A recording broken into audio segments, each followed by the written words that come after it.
ಎಲ್ರಿಗೂ ನಮಸ್ತೆ ಆತ್ಮೀಯರೇ, ನಾನು ನಿಮ್ಮ ಸತೀಶ್ HR. ಸ್ನೇಹಿತರೆ, ಈಗಾಗಲೇ ನಲಿಕಲಿ ವಿದ್ಯಾರ್ಥಿಗಳಿಗೆ ಯಾವ ರೀತಿ ಸೇತುಬಂಧ ಚಟುವಟಿಕೆಯನ್ನು ನಾವು ಆಯೋಜನೆಯನ್ನು ಮಾಡಬೇಕು, ಕಾರ್ಯಕ್ರಮವನ್ನು ಅನುಷ್ಠಾನವನ್ನು ಮಾಡಬೇಕು ಅಂತಕ್ಕಂಥ ವಿಚಾರವನ್ನು ತಮ್ಮೊಟ್ಟಿಗೆ ಈಗಾಗಲೇ ಹಂಚ್ಕೊಂಡಿದ್ದೀನಿ.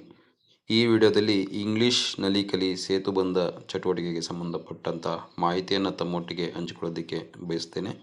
ಯಾರೆಲ್ಲ ಇದೇ ಮೊದಲ ಬಾರಿಗೆ ಸೃಷ್ಟಿ ಸಿಂಚನ ಯೂಟ್ಯೂಬ್ ಚಾನಲನ್ನು ವೀಕ್ಷಣೆಯನ್ನು ಮಾಡ್ತಿದ್ದೀರಾ, ಸಬ್ಸ್ಕ್ರೈಬ್ ಆಗಿ ಇದೇ ರೀತಿಯ ಸಾಕಷ್ಟು ಶೈಕ್ಷಣಿಕ ವಿಡಿಯೋಗಳನ್ನು ವೀಕ್ಷಿಸಿ ಅಂತೇಳಿ ತಮ್ಮಲ್ಲಿ ಕೇಳ್ಕೊಳ್ತಾ, ದ್ವಿತೀಯ ಭಾಷೆ ಇಂಗ್ಲೀಷ್ ವಿಷಯದಲ್ಲಿ ವಿದ್ಯಾಪ್ರವೇಶ ಕಾರ್ಯಕ್ರಮದ ನಂತರ NEK ಲೆವೆಲ್ 1 ಹಾಗೂ ಸೇತುಬಂಧದ ನಂತರ ಲೆವೆಲ್ 02 ಮತ್ತು ಲೆವೆಲ್ 03 ಕಲಿಕಾ ಎಣಿಯ ಲ್ಯಾಡರ್ಗಳನ್ನು ಅನುಷ್ಠಾನಕ್ಕೆ ಕ್ರಮವಹಿಸ್ತಕ್ಕಂಥದ್ದು.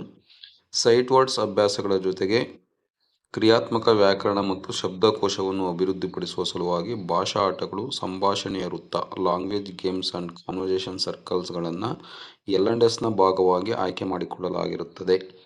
I spy and passing the parcel, fire in the mountain, Simon says ನಂತಹ ಆಟಗಳನ್ನು ಈ ಹಂತದಲ್ಲಿ ನಾವು ಬಳಸಬಹುದಾಗಿರುತ್ತೆ.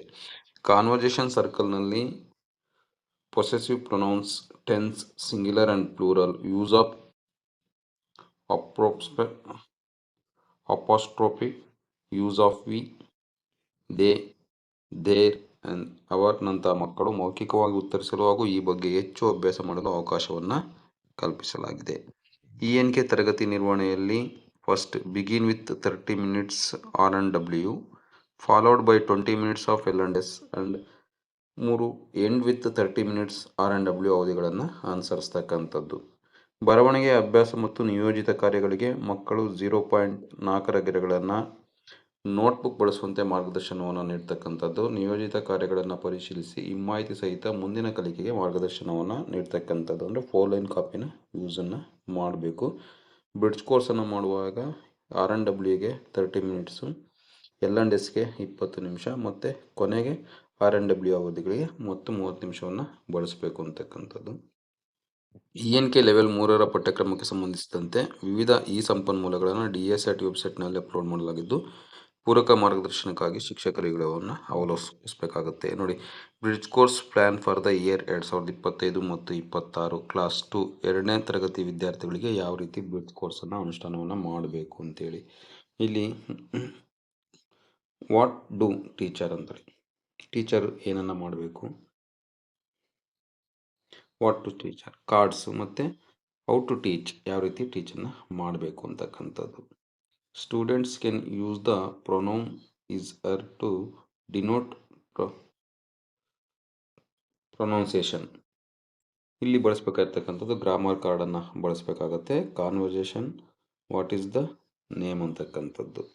ಸೊ ಈ ಕಾನ್ವರ್ಸೇಷನ್ನ ಹೌ ಟು ಟೀಚರ್ ಯಾವ ರೀತಿ ಮಾಡಬೇಕು ಅಂತಕ್ಕಂಥದ್ದನ್ನು ಕೊಡಲಾಗಿದೆ ಅಂತಕ್ಕಂಥದ್ದು. ಸೊ ಇದು PDF ರೂಪದಲ್ಲಿ ನಿಮ್ಮ ಒಂದು ಶಿಕ್ಷಕರ ಗ್ರೂಪ್ಗಳಲ್ಲಿ ಲಭ್ಯ ಆಗ್ತದೆ. ಸೊ ಇದನ್ನು ತಾವು ಪಡ್ಕೊಂಡು ಬ್ರಿಡ್ಜ್ ಕೋರ್ಸನ್ನು ತಾವು ENK ವಿದ್ಯಾರ್ಥಿಗಳಿಗೆ ಮಾಡ್ತಾ ಹೋಗಬೇಕಾಗುತ್ತೆ ಅಂತಕ್ಕಂಥದ್ದು. ಸೊ ಇದನ್ನೆಲ್ಲ ನೋಡ್ಬೋದು. ಮಾನಸಸ್ ಫ್ಯಾಮಿಲಿಗೆ ಸಂಬಂಧಪಟ್ಟಂತೆ, ಮೈ ನೈಬರ್ಹುಡ್ಗೆ ಸಂಬಂಧಪಟ್ಟಂತೆ, ಸೊ ಮತ್ತು ಕಲರ್ಸಿಗೆ ಸಂಬಂಧಪಟ್ಟಂತೆ, ಆಮೇಲೆ ನಂಬರ್ಸ್ ಆ್ಯಂಡ್ ಅನಿಮಲ್ಸ್ ಆ್ಯಂಡ್ ಬರ್ಡ್ಸಿಗೆ ಸಂಬಂಧಪಟ್ಟಂತೆ, ಆಮೇಲೆ ಟ್ರಾನ್ಸ್ಪೋರ್ಟಿಗೆ ಸಂಬಂಧಪಟ್ಟಂತೆ, ಜೊತೆಗೆ ರೀಡಿಂಗ್ ಆ್ಯಂಡ್ ರೈಟಿಂಗಲ್ಲಿ 30 minutes ಪ್ಲಸ್ 30 minutes ಕೊಟ್ಟಿರ್ತಕ್ಕಂಥದ್ದು. ಅಲ್ಲಿ COAPTಗೆ ಸಂಬಂಧಪಟ್ಟಂತೆ ಕ್ಲಸ್ಟರ್ ಆಫ್ ಲೆಟರ್ಸ್ ಏನಿದೆ ಅದಕ್ಕೆ ಸಂಬಂಧಪಟ್ಟಂತೆ ಬ್ರಿಡ್ಜ್ ಕೋರ್ಸನ್ನು ಯಾವ ರೀತಿ ಅನುಷ್ಠಾನವನ್ನು ಮಾಡಬೇಕು, ಮತ್ತು ESBIಗೆ ಸಂಬಂಧಪಟ್ಟಂತೆ ಯಾವ ರೀತಿ ನಾವು ಬ್ರಿಡ್ಜ್ ಕೋರ್ಸನ್ನು ಮಾಡಬೇಕು, ಜೊತೆಗೆ UDGRMಗೆ ಸಂಬಂಧಪಟ್ಟಂತೆ, JKQVXZಗೆ ಸಂಬಂಧಪಟ್ಟಂತೆ ಒಟ್ಟು ಕ್ಲಸ್ಟರ್ ಆಫ್ ಲೆಟರ್ಸ್ಗೆ ಸಂಬಂಧಪಟ್ಟಂತೆ ನಾವು ಬ್ರಿಡ್ಜ್ ಕೋರ್ಸನ್ನು ಯಾವ ರೀತಿ ಮಾಡಬೇಕು ಅಂತಕ್ಕಂಥದ್ದನ್ನು ಇಲ್ಲಿ ಮಾದರಿಯಾಗಿ ತೋರಿಸಲಾಗಿದೆ. ಸೊ ನಿಮ್ಮೊಟ್ಟಿಗೆ ಈ ಮಾದರಿಯನ್ನು ಹಂಚ್ಕೊಳ್ತಾ ಇದ್ದೀನಿ. ಸೊ ಇದು PDF ರೂಪದಲ್ಲಿ ಈಗಾಗಲೇ ಸುಮಾರು ಶಿಕ್ಷಕರ ಗ್ರೂಪ್ಗಳಲ್ಲಿ ಲಭ್ಯ ಇದೆ. ಸೊ ಅದನ್ನು ತಾವು ಡೌನ್ಲೋಡನ್ನು ಮಾಡಿಕೊಂಡು ಏನು ಬ್ರಿಡ್ಜ್ ಕೋರ್ಸ್ ಅವಧಿ ಇದೆ ಆ ಬ್ರಿಡ್ಜ್ ಕೋರ್ಸ್ ಅವಧಿಯಲ್ಲಿ ಈ ಎಲ್ಲ ಚಟುವಟಿಕೆಗಳನ್ನು ನಿರ್ವಹಣೆ ಮಾಡುವುದರ ಮೂಲಕ ENKಯಲ್ಲಿ ನಾವು ಏನು ಮಾಡ್ಬೋದು, ಬ್ರಿಡ್ಜ್ ಕೋರ್ಸನ್ನು 2025 ಮತ್ತು 26ನೇ ಸಾಲಿನಲ್ಲಿ ನಾವು ಕಂಪ್ಲೀಟನ್ನು ಮಾಡ್ಬೋದಾಗಿರುತ್ತೆ ಅಂತಕ್ಕಂಥದ್ದು.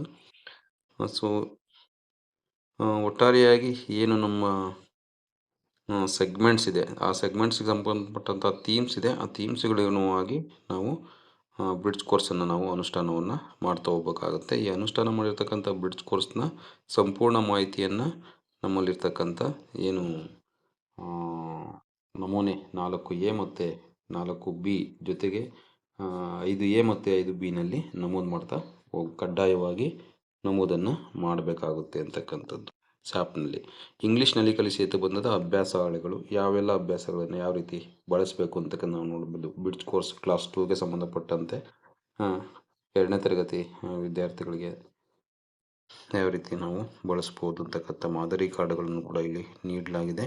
ಸೊ ಇವಿಷ್ಟಿಷ್ಟು ಮಾದರಿ ಅಷ್ಟೇ. ಸೊ ನಿಮಗೆ ಇಡೀ ಒಂದು ಶೈಕ್ಷಣಿಕ ವರ್ಷ, ಕಳೆದ ಶೈಕ್ಷಣಿಕ ವರ್ಷ ತಮ್ಮ ವಿದ್ಯಾರ್ಥಿಗಳು ಯಾವ ರೀತಿ ತಾವು ಅವರು ಕಲಿಕೆಯನ್ನು ಅರ್ಥೈಸ್ಕೊಂಡಿದ್ದಾರೆ ಅನ್ನೋದಕ್ಕೆ ಪೂರಕವಾಗಿ ನಾವು ಬ್ರಿಡ್ಜ್ ಕೋರ್ಸನ್ನು ಮಾಡ್ತಕ್ಕಂಥದ್ದು. ಅಂದರೆ ಕಳೆದ ವರ್ಷದ ಸಾಮರ್ಥ್ಯಗಳು ಯಾವ ರೀತಿ ಈಗ ಇದ್ದಾವೆ ಅದನ್ನು ಪ್ರಸ್ತುತ ಶೈಕ್ಷಣಿಕ ವರ್ಷಕ್ಕೆ ಯಾವ ರೀತಿ ನಾವು ಸಮ್ಮಿಳಿತಗೊಳಿಸಬೇಕು ಅನ್ನೋದು.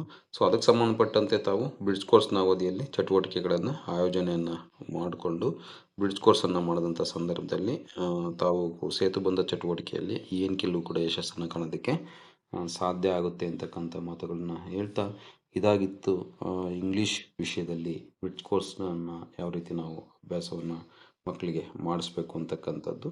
ಸೊ ಮುಂದಿನ ವಿಡಿಯೋದಲ್ಲಿ ಮತ್ತಷ್ಟು ಶೈಕ್ಷಣಿಕ ವಿಷಯಗಳೊಂದಿಗೆ ತಮ್ಮೊಟ್ಟಿಗೆ ಹಾಜರಾಗ್ತೀನಿ. ವಿಡಿಯೋವನ್ನು ವೀಕ್ಷಣೆಯನ್ನು ಮಾಡಿದ್ದಕ್ಕಾಗಿ ಅನಂತ ಧನ್ಯವಾದಗಳು. ಎಲ್ರಿಗೂ ಕೂಡ ನಮಸ್ತೆ.